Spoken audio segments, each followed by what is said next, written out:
they started looking at supplemental security income, SSI, what it was and what it wasn't, based on the example we just saw, people coming into our district office, extended waits, denials, and the reality is the reality you all know. It's a program where I think the standards are incredibly difficult and incredibly strict.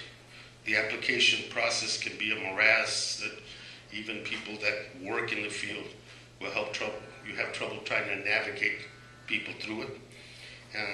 All the extensive medical documentation that's required, and it takes years sometimes to get approval. And in fact, I think many people with severe disabilities are denied. The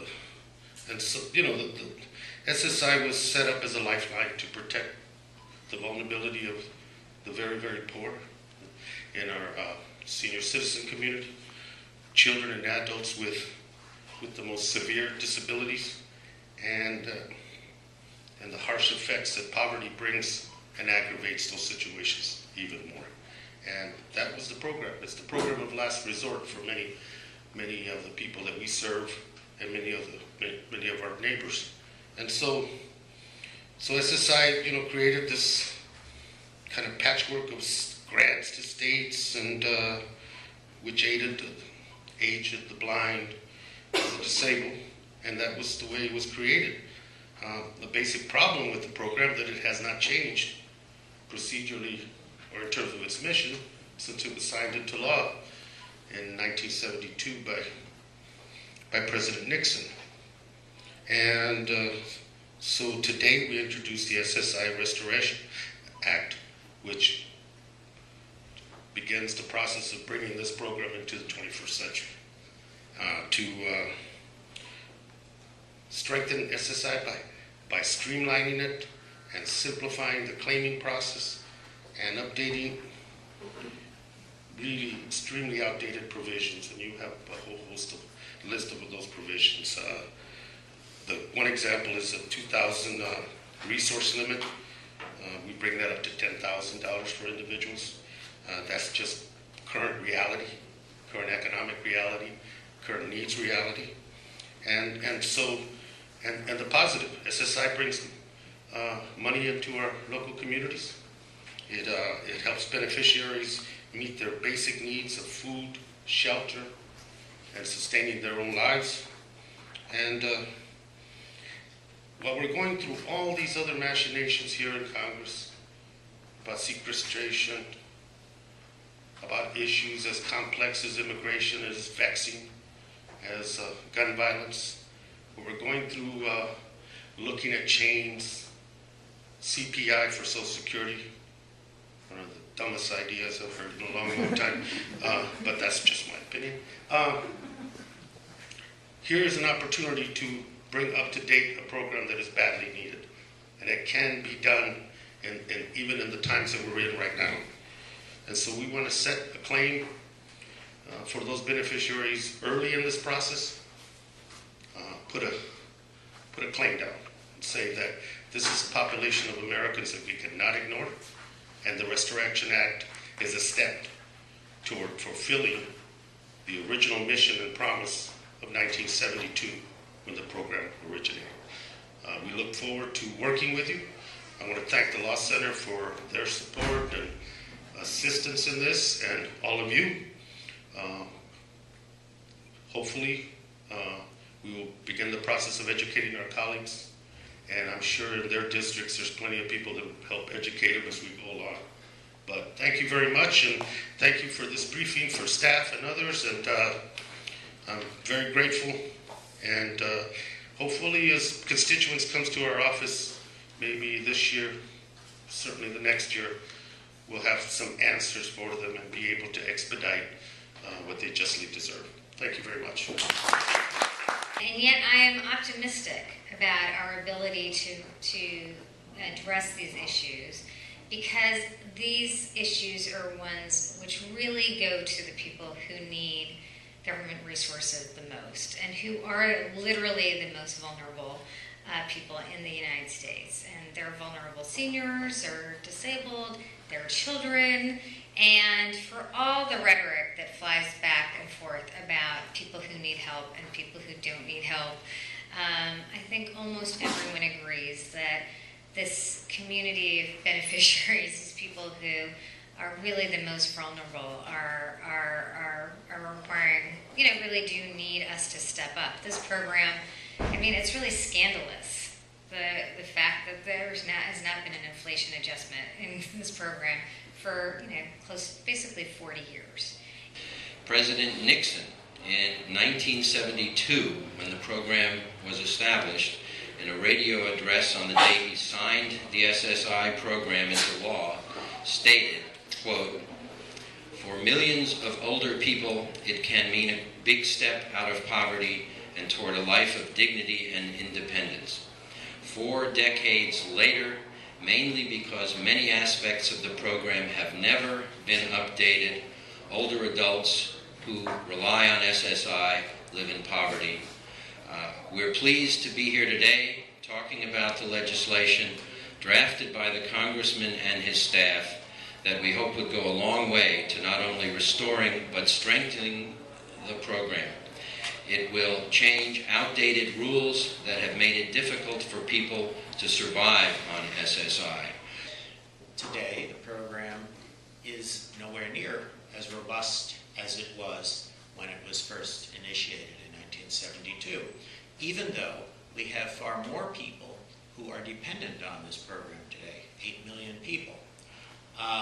So let me so you do realize the reality of this program provides, I think it was mentioned, Zoe, mentioned that the federal benefit rate, which is the total amount that you can receive, the maximum you can receive, for instance, in a place like Washington, D.C., is $710. That compares to the federal poverty level for a single person of $958, all right? So we're talking about a fraction of the poverty level is what you get if you establish your eligibility for SSI. Yeah. I'd like to express our gratitude to Congressman Grijalva and his staff for his leadership on this very important issue. This bill is so important to Hispanic older adults, to all low-income older adults, and to younger persons with disabilities, and to so many families. Supplemental security income prevents many members of our society from experiencing hunger, destitution, and homelessness. It's important to update the program to make sure it meets the needs of the 8 million who depend on this program for their income security. As a program dedicated to serving the poorest of the poor, SSI is a valuable resource for Hispanic older adults. Like the general population of older adults, most Hispanic seniors have a modest income. This means that programs that help maintain economic security are particularly important. Today I'm here to highlight a story of our client, Mr. Renito Wilkins, whose SSI benefits were cut off because he had more than $2,000 in his bank account. Mr. Wilkins is here with me today. Good morning. And he asked me to share his story in hopes that it will inspire support for this bill. So Mr. Wilkins is a lifelong resident of Washington, D.C., who has been living with HIV and AIDS for over 30 years. He has served as an outspoken HIV awareness advocate, and he has even volunteered with the Washington Metropolitan Public Health Association, Howard University, and the World AIDS Conference. However, as a result of his disabling conditions and their symptoms, which include cognitive impairment and severe memory loss, Mr. Wilkins has never been able to work. Therefore, his only income has been from SSI benefits ever since the 1980s. Today, Mr. Wilkins relies on various social services programs for daily mental health support and help with basic living activities. He's a longtime patient of Whitman Walker Health's Max Robinson Center, where he receives daily support, including critical medical care, social support, legal services, and advocacy, as well as food assistance from our holistic healthcare team. In February of 2012, Mr. Wilkins had his Social Security income benefits suspended because he had more than $2,000 in his savings account. Mr. Wilkins had indeed accumulated about $3,500 in savings by not spending his entire SSI check every month. Mr. Wilkins brought me the notice from SSA and didn't understand why he had been cut off. When I explained the rule that his savings or assets had to be below $2,000, he was shocked. He did not remember ever hearing about the rule before, and he didn't know that by saving money, he was breaking SSI program rules. He clearly understood his obligation was to use the money as prudently as possible, and he felt like he was doing that by trying to reserve part of his modest check every month. Mr. Wilkins was very concerned that he would once again become homeless after his check was cut off. He had been homeless in the 1980s, and he was afraid that once he was no longer receiving benefits, he would not be able to afford his $64 a month rent for his Section 8 apartment, and that he would lose his Medicaid coverage, which is crucial because it covers his life-saving medical care and monthly medications. He told me that when he asked the Social Security what he was supposed to do without his benefits, the claims representative told him to live off of his savings, which was $3,500. And we all know that $3,500 doesn't go very far, especially if he was expected to pay out of pocket for his life-saving HIV medications every month, which are very expensive. Mr. Wilkins knew that this money wouldn't last, and he needed his monthly benefits. And after understanding this and working with him, I helped him buy a winter coat, a bed, clothing, non-perishable groceries, and some other furniture, which were all things that he had been going without in order to use his benefits prudently. Once his savings were once again below $2,000, SSA restarted his monthly benefits. At the same time, they assessed an overpayment for the entire 3-year period that his account totaled more than $2,000 limit. This meant that he would have to pay the federal government back $18,000 in benefits that he received over the 3-year period that he had the extra money in his account. So you can imagine that losing his SSI check on which he relied and facing this seemingly insurmountable debt was very stressful. This was a very difficult time for Mr. Wilkins. So fortunately, Mr. Wilkins' benefits were restored, and I am pleased to report that we learned last week. Sorry. I'm pleased to report that we learned last week that SSA granted our request to waive recovery of the overpayment. However, it is very important to note that it took 1 year of dedicated legal advocacy to win this appeal. And most people in this situation likely would not know how to requalify for these benefits once they were cut off, or understand that they had appeal rights or the opportunity to request a waiver of overpayment. About 6.2 million Americans receive SSI on the basis of a disability. It's important to remember that only people with the most significant disabilities qualify for SSI under the Social Security Act's strict disability standard. To qualify, an adult must have a medically determinable physical or mental impairment, which can be expected to last for at least a year or to result in death, and that prevents substantial work. Beneficiaries with disabilities must also meet SSI's very low income and asset limits.